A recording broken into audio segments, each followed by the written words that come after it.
Today's collectible spot, we are having a look at the new DC Collectibles DC Bombshells Katana statue.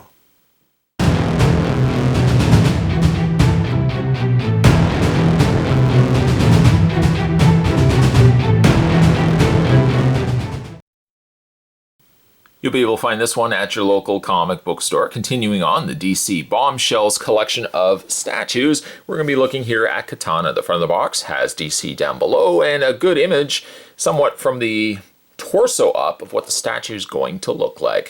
For a more straightforward head-to-toe image, at least from based on the artwork, it's based on artwork created by Aunt Lucia, sculpted by Jack Matthews. This statue measures approximately 10.7 inches high, so they're always a nice good height for these statues. And there's another good side profile as to what the statue is going to look like. It's a limited edition print, a limited edition statue release. And then on the back, a couple of other DC Bombshells available, one being the Bumblebee, the other one being Raven.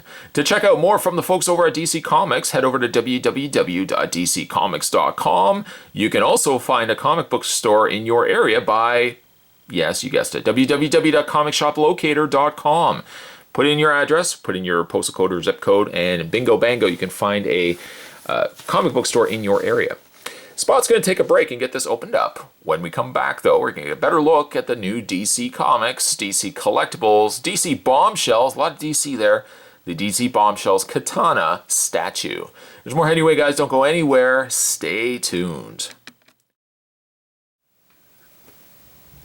DC Bombshells Katana comes with 4 pieces, a little bit more than what we normally see with the DC Bombshell releases. For starters, you get your somewhat familiar display stand. I say somewhat familiar, even though the floor grate as well as the circular shape is the same. One thing that's been incorporated to this is an affixed statue, or statue head, I should say, sitting there, in which the foot is going to be on top of that.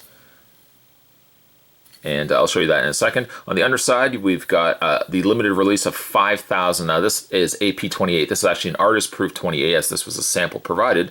AP28 out of 5,000 release.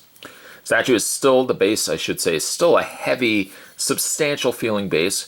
And love the fact that they consistently keep them all, the same design.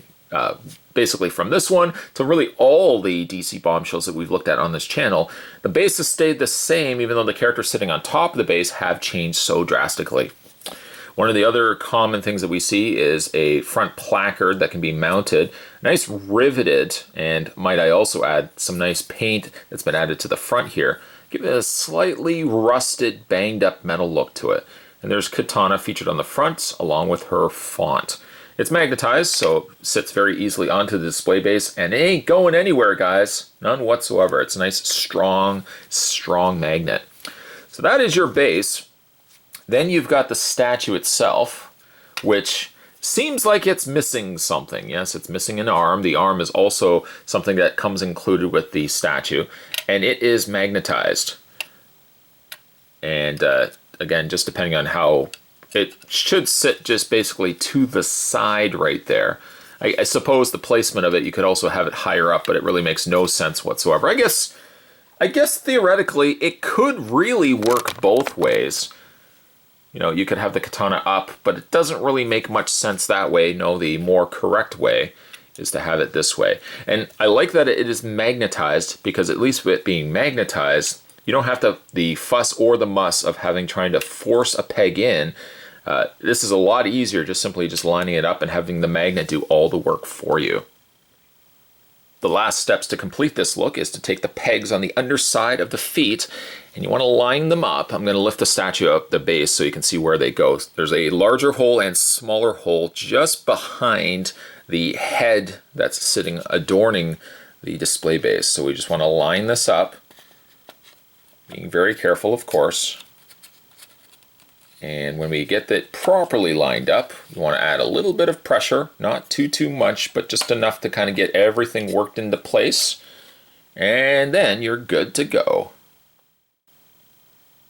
The beauty comes with a price, sadly.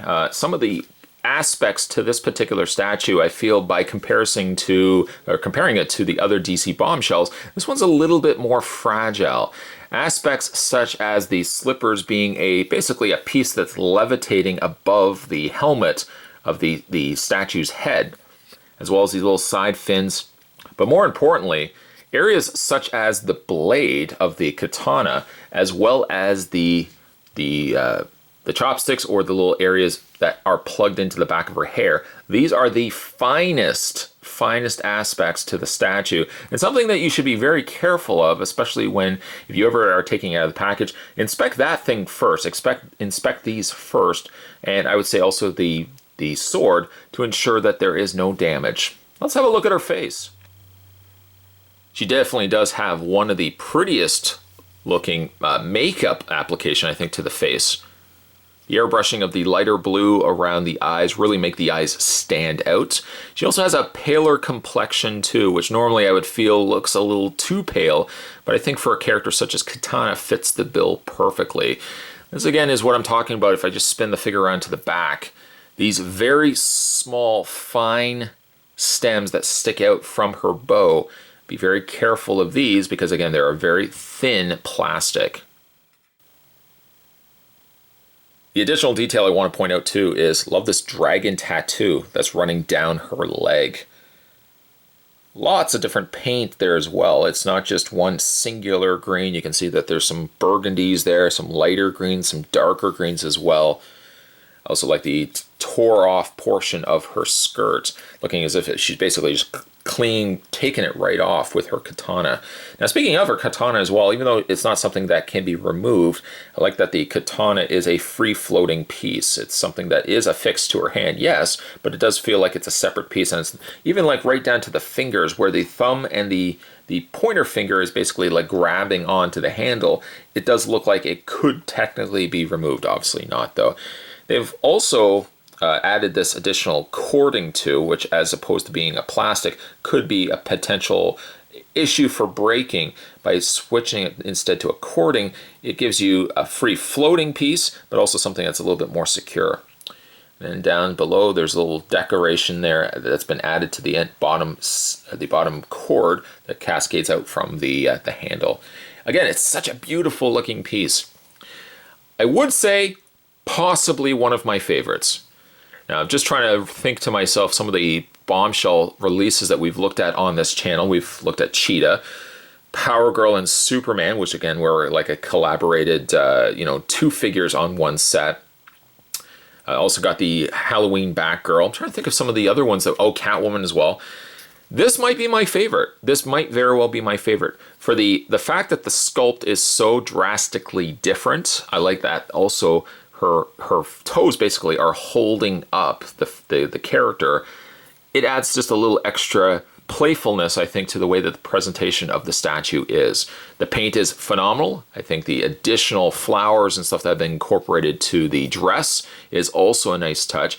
And even though it's a little bit more on the fragile side, I think by incorporating things such as these little extensions, the little chopsticks or hair picks, if you will, and the additional sword being a separate floating piece, it really adds to an extra level of dynamic that I do really, really appreciate. Yeah, indeed, this could be my favorite DC Bombshells release.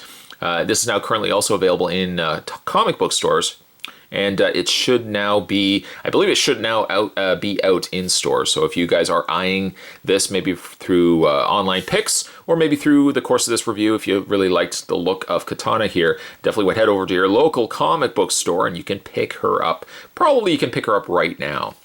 Today's collectible spot, we are having a look at the brand new DC Collectibles. This is the DC Comics Bombshells, and this was a phenomenal looking Katana. Stay tuned, guys. Spot's going to have more collectible spots heading your way. As always, thanks for watching. I'll see you next time.